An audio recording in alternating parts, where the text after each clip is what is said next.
It's Sunday, November 13th, almost 3 p.m., 2022. One of my favorite Sunday activities is to free the captives and break some chains. And today we're going to do that. I guess literally isn't the word, but intentionally, directly. But it's late in the day. I've been up for almost 12 hours now, and I just stopped my main stuff. So I like making these videos and writing blog posts when I'm brain dead.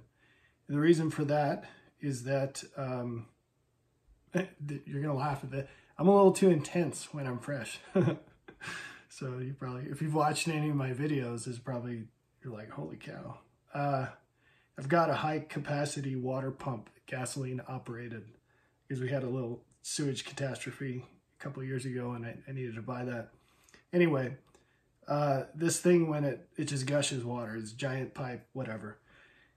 When you turn it off, the water keeps running for a minute as the engine winds down. And that's when I like to make the videos and write blog posts, because if it's the fire hose, I put it into the books. Anyway, so he knows I'm wearing my Wolverine shirt again. I don't know why this happens. And it's funny because the last time it struck me to make a video, I was also wearing this shirt and I said, no, and I changed my shirt. So I'm not doing that today. And I do want, this all sounds rambly, but I promise you that I actually thought this one out. All these things I'm saying right now. Although I didn't write a script. Okay, so a couple things there. So with the script, this merges with the fire hose idea. My principal focus right now is these books, and I have to do that until I'm done, because the value of what's in there vastly exceeds anything I can do this way for now.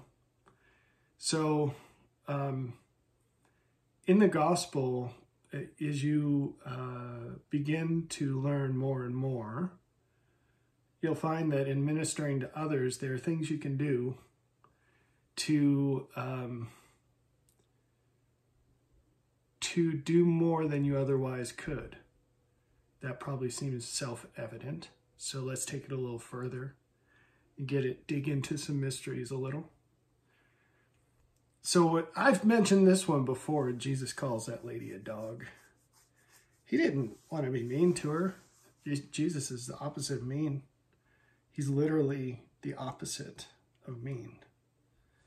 He is love. So why did he do that? Well, there are laws.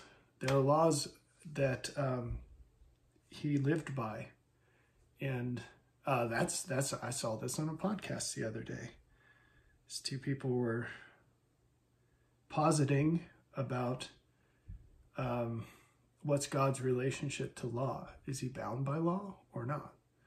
It's a very simple answer. He's not bound by law, but he chooses to submit to law. What law? The law. So I'm not going to get into that, but I will say everything he is and everything he does is completely tied together.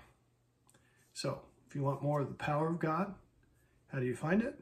Search for and live the character of God. And not coincidentally, that's the subject of my next book series. I think that's going to be published. I have to go wherever the wind blows. So that's not like a rudderless ship. I mean, in terms of John chapter 3, wherever the Spirit breathes, if you prefer. And I don't always know where that's going to go, although with every day that passes, I have a better idea. So, boy, where were we? I should take notes so I could go back. So, let's see. We're talking about water pumps and Wolverine shirts. Yeah, okay. So there are rules. There are rules that you can use to affect outcomes that wouldn't otherwise materialize. And so you might be thinking to yourself, well, isn't that like cheating? Isn't that changing like subverting the will of God. No, no, no, no, no, no, no. No, see, God's will, it exists. And it's like an equation because he lives by these laws, right? And you don't know the equation, but you can learn about it line upon line and know it better than you did. And this is one and the same as learning about his character and becoming more like him. It's all the same. So it's not a matter of changing his mind. It's a matter of finding out his mind and learning more about the limitations of everything else below him. And then seeking him to find out what you can do to help more expansively achieve his will here. And a lot of times that starts with what's inside of you, because you probably have a long list of things that you can change inside of you to align yourself better with God. And so the question is, what's his will inside of me, and what changes do I have to make to match up to that better than I do? But there are a whole lot of changes outside too. And there's a phrase in the scriptures that describes what I'm talking about, or refers to, I should say, what I'm talking about. And that is his will on earth as it is in heaven. So that idea that I just described is the key of miracles. And I'm just like hitting the heads of this really fast. I'm not trying to lay it all out for you or whatever. If you have ears to hear, you will be rocketed ahead by light years in your understanding. And if you don't, you can wait and I'll explain it clearer later.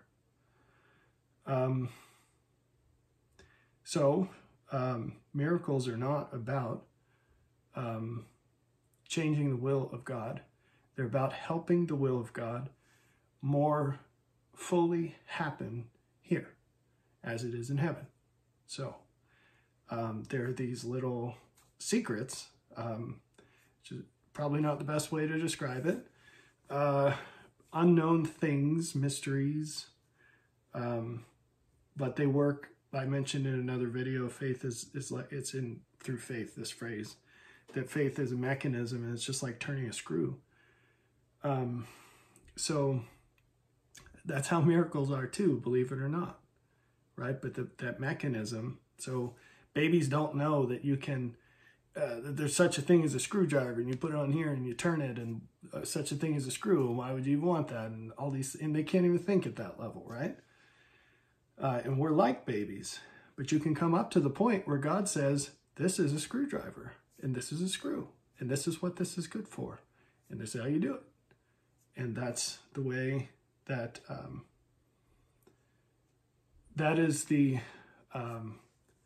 most effective way that miracles can work.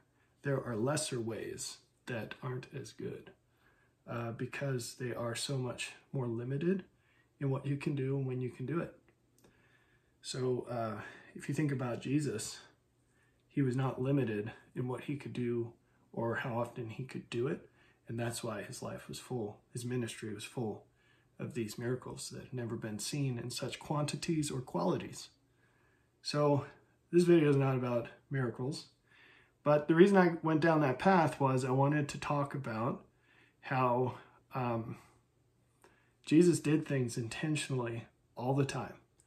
And no one knew where he was coming from on a lot of the things he did. And a lot of times people were afraid to ask, especially his disciples. They picked it up really quickly. When they said something that seemed, I don't want to say out of character, but something that seemed new or different, they actually learned to stop asking about it really quickly. And the reason was because they didn't like what they heard when they did ask about it. And we have this, I'm not bashing on the apostles, but we have this opinion of all servants of God where we make them this whitewashed, magically saintly, I don't know what to say, like more righteous than righteous, sanctimonious, pious. So there's a difference between sanctification, or sanctified, I guess, and sanctimonious. They're different. And as you advance in the Spirit of God, you'll actually be massively repulsed more and more by sanctimony as you're drawn higher and higher, which you should probably more, I should more accurately describe as lower and lower in sanctification. So as you descend below more things, you become more and more repulsed by fake exaltation, I guess. I could tell you stories about that. I don't know how off I want to go, but maybe this is pretty appropriate to the topic. So when I was a college professor, so I never wore the graduation robes when I was getting my degrees. I got my bachelor's degree a billion years ago, and I was the first kid from my family to get a college degree. None of my parents had a degree, and none of my siblings ended up getting one. And my mom, I mean, it was a really big deal for her. In fact, it was such a big deal. I took a 2-year break after my junior year to go serve a mission. And I came back so unsatisfied with life, like normal life. Just, it wasn't going to be enough for me because I had a taste of ministry. And I did not want to go back to school and finish my degree in computer science, because that was about as far from what my heart wanted as could be. And thank goodness my mom, thank goodness she made her voice heard, and thank goodness I love her, because I definitely wouldn't have finished if I didn't know it would disappoint her so much. And not, I'm not saying she'd be disappointed in me, but I knew that finishing that degree meant a lot to her. It would give her a lot of joy. Because it was something she wanted to do her whole life. And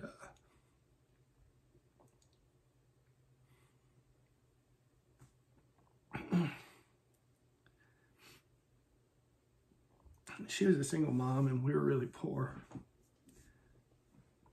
She didn't have the opportunity to do that. And it affects me because my whole life I felt, responsible is not the right word, but I just had such a strong desire in my whole childhood to do something about it, to help her. And obviously I was very limited because I was just a little kid, but I felt I had a very strong desire to help beyond. I could see the problem far beyond my ability to help solve it. And I felt responsible because I could see it, but I didn't know what I could do to help it. Anyway, so finishing that degree years later, finishing that degree was my way of giving her a piece of what she missed out on, I guess. Anyway, so I finished it. And then she was super mad at me because I said, look, Mom, I'll finish the degree, but I hate school. I have always hated school. And this was really, really hard. And I never want to set foot on a college campus again. And I said, I'm not even going to graduation. I finished my classes. I am done. And she was upset by that, but I was like, that's the way it is. I'm sorry. I'm finishing this. It's got to be good enough. So then years later, I went back to school and got the master's and PhD, and I ended up a college professor, and I was on campus all day until they kicked me out. So that's, anyway. So my point is, with all of that, there's some lessons there. That's why I go into it. My point is, though, I never dressed up in all the robes. I graduated from high school and had that goofy thing on. But even then, I rebelled. I had like this tie on. I don't think I'd ever worn a tie before. I didn't know how to tie a tie. 17 years old, I guess, when I graduated. But it had like this skull on it, and so it was my little rebellion thing. And you couldn't see it with the robes on, but inside I was, you know, so bucking the system. So the first time I ever put on robes, because I also didn't walk for either of my graduate degrees because I think it's ridiculous, right?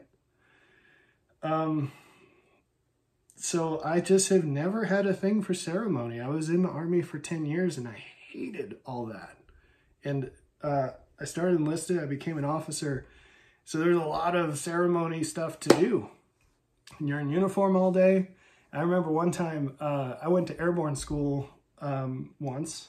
Well, you only go once, I guess, but I had a chance to go to airborne school. And you get these wings, which is weird because a parachute doesn't have wings, but whatever. And after I went, I came back and my commander called me into his office and he was pretty upset with me. And he said, "Where are your wings? We sent you to airborne school. You're supposed to be wearing those wings they gave you. It's a big deal." And I said, you know, I don't want to be flashy and make a big deal. I don't feel comfortable with that. I know I went and I know I completed it, and that's good enough for me. And he said, "Tough luck, buddy. There's 300 soldiers here. We picked 2 to go. You're one of the 2. And the reason we do this is we want to encourage other people to rise up to, you know, meritorious levels of whatever. And you need to wear your wings or else you're going to be in big trouble." And I said, "Oh, okay." So I wore the dang wings. I hated this stuff, right? And promotion ceremonies, oh.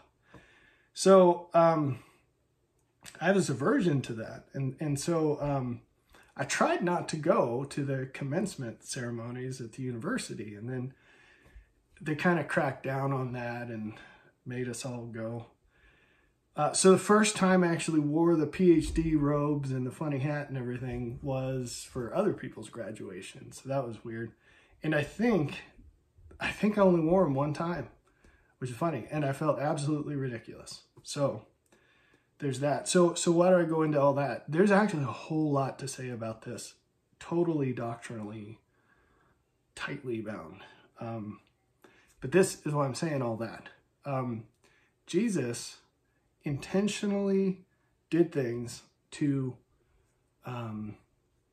draw attention to the separation between what matters and what doesn't matter. So like for example, when he and his disciples, they didn't wash their hands before they ate. Here's a question for you. Do you think he did that normally? Do you think when he was by himself, he did that? Do you think he had done that his whole life for the preceding 30 years or so? I wouldn't be surprised if he did. So the question is, why didn't he do it in public? And the reason was because he was being intentional about it. He wanted to draw attention to the fact that the people he was around cared so much about things that were, you know, they mattered. They mattered. But they didn't matter at all compared to the things that do matter. And the problem is that when we attach ideas that are not as good as we elevate them to, when we over promote the value of things, then ideals turn into idols. And this is something that I'm writing about in at least one of these gajillion books. And so you don't want to do that. And so it takes 3 seconds, I guess, to change into a non-Wolverine shirt. But I intentionally do this. I don't put this on, but I intentionally don't change. This isn't like my video uniform.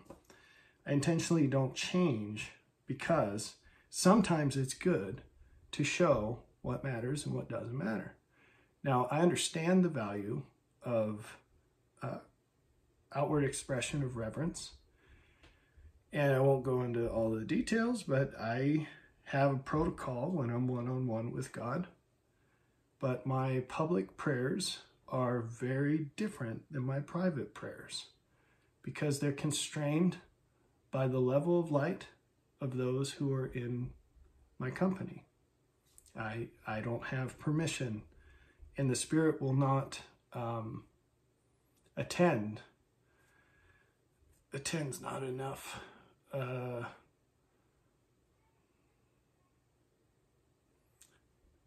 There's like a fortification, or there's a quickening. Anyway, the Spirit will not attend that if I try to exceed the bounds of those present. And, you know, I was kind of bummed about that when I first noticed it, but I understand why. And as with all things in God, it is what's best. So, like, I don't take off my shoes when I'm praying at dinner every day, but I do every single time I pray by myself. And it's not because that's some rule, but every time I kneel down to pray, and it's just me and God, I cannot not think, this is the least I can do for you to show my respect. So, for instance, and then when I make the videos in sweats, I'm also using these little rules, right? Where I can't sit here and write a script. I can't justify that time almost always. I've done it, I think, twice. And I was told to.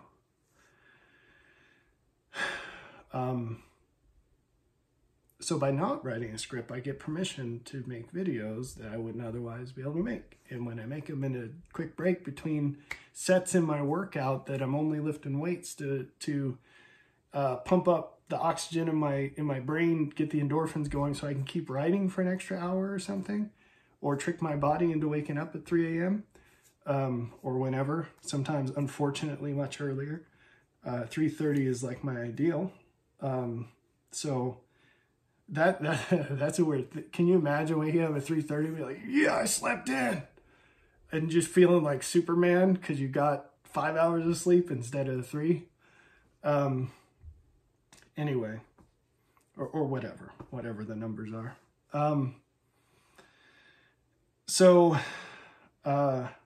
Yeah, the sweats, the informality, like I'm maximizing what I can possibly pump through all channels.